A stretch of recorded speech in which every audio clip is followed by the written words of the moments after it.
अन्यम guys, मैं हूँ शीरीन और स्वागत है आप सबका मेरी यूट्यूब चैनल पर। आज हम एक्सप्लेन करने वाले हैं सेरेंडिपिटीज एवरीज के एपिसोड नंबर 5 को।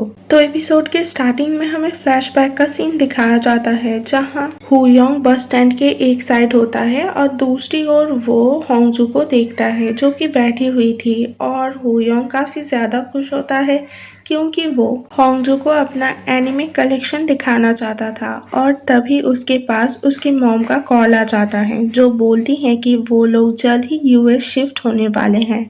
हुयोंग अपने मॉम के फैसले पर बिल्कुल भी खुश नहीं था। वो काफी ज्यादा सैड हो जाता है क्योंकि वो कोरिया और होंगजू दोनों को ही छोड़कर नहीं जाना चाहता था, पर वो कुछ कर भी नहीं पाता है क्योंकि वो तो बस तब एक टीनेजर था। यहाँ होंगजू हुयोंग को बस स्टैंड की दूसरी तरफ देख लेती है और वो भागते हुए हुयोंग के पास भी आती है, पर तब तक हुयोंग वहां से जा चुका था। अब हमें प्रेजेंट टाइम का सीन दिखाया जाता है जहां हुयोंग होंगजू को किस कर लेता है, जिसे हमने 4th एपिसोड पर देखा था। होंगजू यहाँ थोड़ी देर के लिए सब कुछ भूल जाती है। इसके बाद वो हुयोंग को अपने आप से दूर कर देती है और बोलने लगती है, ऐसा मजाक मुझे बिल्कुल पसंद नहीं, तो दोबारा ऐसा कभी मत करना। इसके बाद हुयोंग बोलने लगता है, ना ही अभी ये कोई मजाक था और ना ही 10 साल पहले वाली मेरी फीलिंग्स का भी मजाक थी। अब हम हेजी को देखते हैं जो अपने स्कूल में थी और यहाँ इसे वही सर दिख जाते हैं जो कि इसी के स्कूल में पढ़ाते हैं और यहाँ हेजी सर के साथ बात करने की काफी कोशिश करती है,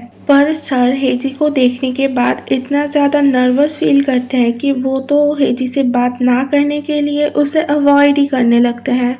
अब पूरा दिन बीत जाता है और शाम होने वाली थी, तब हेजी आखिरकार सर को ढूंढ ही लेती है।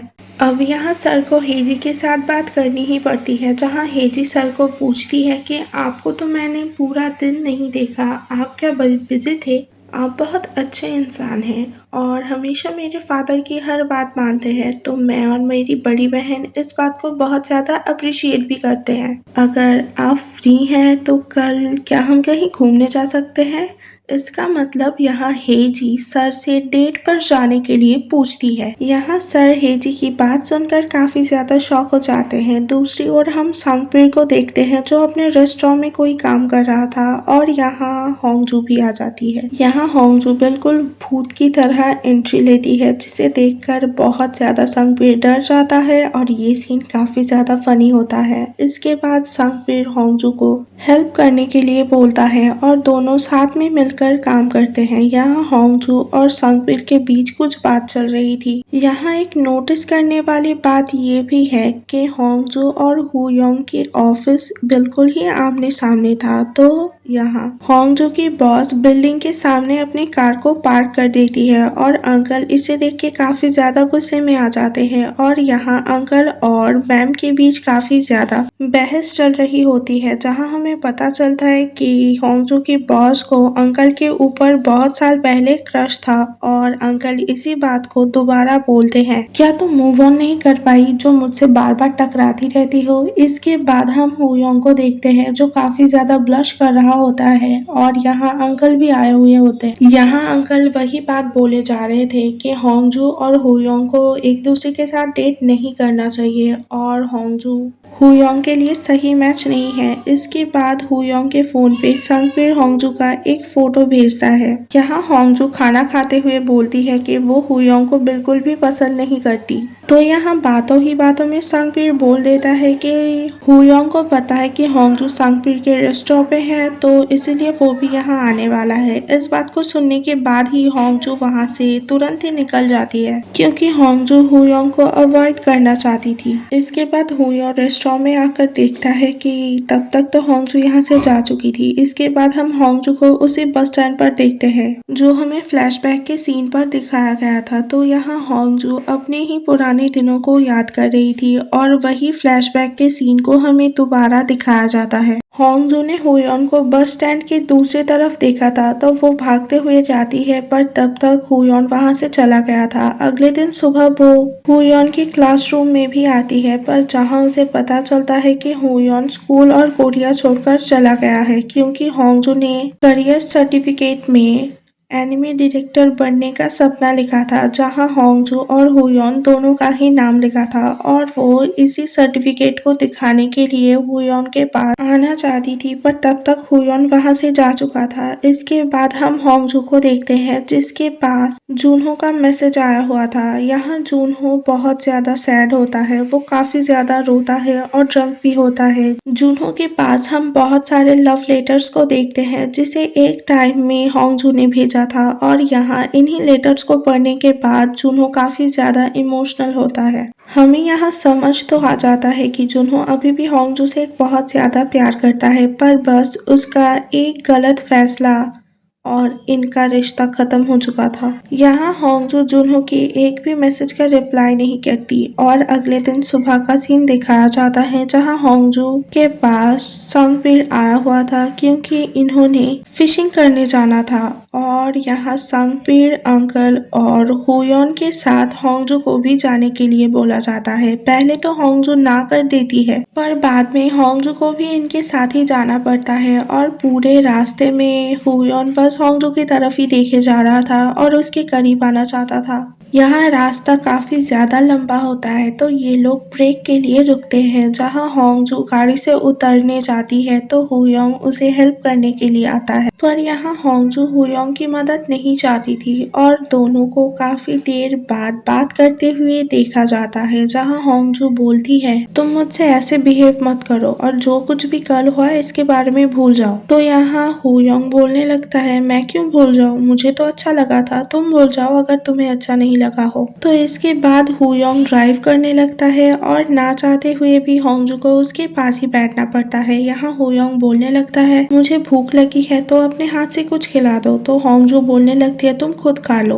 हुयॉन्ग बोलता है, मैं तो ड्राइव भी कर रहा हूँ ना, पर होंगजू ऐसा नहीं करती। इसके बाद सारे लोग डेस्टिनेशन पर आ गए थे और ये लोग एक कॉटेज के अंदर थे, जहाँ हुयॉन्ग बड़े प्यार से होंगजू की तरफ देख रहा होता है और होंगजू बेचारी इतनी ज्यादा अनकंफर्टेबल और ऑकवर्ड हो जा रही थी कि इस सीन को देखकर बहुत ज्यादा हंसी आने लगती है। इसके बाद हम होंगजू और हेजी को बात करते हुए देखते हैं, जहाँ हेजी बताती है कि वो डेट पर जाने वाली है। अब हम यहाँ हेजी के फादर और उसी सर को देखते हैं, जहाँ हेजी के फादर उसी सर से कह रहे थे अपनी बड़ी बेटी के साथ डेट पर जाने के लिए, जहाँ वो मना तो करना चाहते थे पर मुंह पर ना नहीं कर पाए। इसके बाद हम संगपीर और यहाँ जूनहो की हालत बहुत ज्यादा खराब होती है, बेचारा काफी ज्यादा रोया था। तो इसके बाद हम होंगजू के बॉस को देखते हैं जूनहो के दोस्त के साथ बात करते हुए। जूनहो का दोस्त बोलता है, इस प्रोजेक्ट से हमें होंगजू को निकालना होगा। तो यहाँ बॉस पहले बताती है कि होंगजू बहुत प्रोफेशनल है, वो अपने पर्सनल और प्रोफेशनल लाइफ को अलग रखती है। तो यहाँ जूनहो का दोस्त बोलता है, पर जूनहो ऐसा नहीं है, जब तक होंगजू इस प्रोजेक्ट में है जूनहो ठीक से काम नहीं कर पाएगा, क्योंकि वो अब तक मूव ऑन नहीं हो पाया है और वो अभी भी होंगजू को ही चाहता है। तो बेहतर यही होगा कि दोनों को साथ काम करने ना दिया जाए। तो बॉस होंगजू को कॉल कर बताती है कि वो अब इस प्रोजेक्ट का हिस्सा नहीं है। इसके बाद हम संगपीर और हुयॉन्ग को देखते हैं, जो साथ में फिशिंग कर रहे थे और यहाँ हुयॉन्ग काफी ज्यादा मछली पकड़ लेता है, जहाँ दोनों के बीच काफी ज्यादा बातें भी होती है और इनका बॉन्डिंग कितना ज्यादा स्ट्रॉन्ग हो गया है हमें इस बात का भी पता चल जाता है। जहाँ काफी देर हो चुकी थी और हुयॉन्ग नोटिस करता है कि होंगजू अपनी जगह से बहुत दूर चली गई है, तो वो वहां से भागते हुए जाता है और होंगजू के पास आ जाता है। यहाँ होंगजू शेल्स उठाने के लिए आई थी, क्योंकि वो काफी ज्यादा डिप्रेस्ड फील कर रही थी, जहाँ वो गिरने वाली थी, पर हुयॉन्ग ने उसे आकर बचा लिया था। इसके बाद हुयॉन्ग होंगजू के लिए काफी ज्यादा शेल्स वगैरह उठाता है और इनके बीच काफी प्यारी सी मोमेंट भी होती है, जहाँ होंगजू हुयॉन्ग के ऊपर गिर जाती है। यहाँ हुयॉन्ग होंगजू को चिढ़ाने के लिए बोलता है, क्या तुम मुझे अभी किस करने वाली थी। तो होंगजू फिर से ऑकवर्ड हो जाती है और वहां से निकल जाती है। दूसरी ओर हम हेजी और सर को देखते हैं, जहां सर काफी ज्यादा नर्वस होने की वजह से फॉर्मली बात करने लगते हैं और यहाँ हेजी भी बहुत ज्यादा खुश दिख रही थी। यहाँ बातों ही बातों में हेजी को पता चल जाता है कि सर को उसके फादर ने उसी की बड़ी बहन के साथ डेट पर जाने के लिए बोला है। यहाँ सर बताते हैं कि उसने हेजी के फादर को मना किया था, पर उनके फादर अच्छे से बात को समझ ही नहीं पाए। तो वो दोबारा हेजी के फादर को मना करने वाले हैं कि वो हेजी के बड़ी बहन के साथ डेट पर नहीं जाना चाहते। तो यहाँ हेजी को होप दिखता है और हेजी बोलने लगती है कि मुझे आप बहुत पसंद है और आप भी मुझे पसंद करते हैं, है ना? मैंने इस बात को फील किया है। पर ये सर इतनी ज्यादा नर्वस हो जाते हैं कि बोलने लगता है नहीं नहीं, ऐसा तो कुछ नहीं है, मेरे दिल में आपके लिए कोई फीलिंग्स नहीं है। और इस बात को सुनने के बाद हेजी का दिल फिर से टूट जाता है। सर हेजी को बहुत ज्यादा पसंद करते थे पर नर्वस होने के कारण उन्होंने झूठ बोल दिया। इसके बाद हेजी और सर वहीं आ जाते हैं जहां बाकी सब रुके हुए थे और यहाँ हेजी अपना गुस्सा काम के ऊपर निकाल रही थी और किसी को भी समझ नहीं आ रहा था कि ये सब क्या हो रहा है। तो इसके बाद होंगजू हेजी को लेकर बाहर जाती है और दोनों के बीच सारी बातें होने लगती है। तो हेजी होंगजू को सब कुछ सच सच बता देती है कि वो और सर तब तो डेट नहीं कर रहे थे, बस झूठ कहा था ताकि होंगजू बिना किसी गिल्ट फील करे हुयोंग को डेट कर सके। पर अब वो सच में ही सर को लाइक करने लगी है। यहाँ हेजी और होंगजू दोनों डिसाइड करते हैं कि हेजी अपने प्यार को दोबारा हारने नहीं देगी और भले ही वो रिजेक्ट हो जाए पर वो अपने आखिरी सांस तक ट्राई करेगी। इसके बाद ये दोनों अंदर आ जाते हैं और सभी साथ में डिनर करते हैं। इसके बाद हमें फ्लैशबैक के सीन को दिखाया जाता है जब होंगजू को छोड़कर उसकी मॉम कहीं चली गई थी और होंगजू यहाँ बहुत ज्यादा रोती है क्योंकि वो भी अपनी मॉम के साथ ही जाना चाहती थी पर उसकी मॉम उसकी एक न सुनती।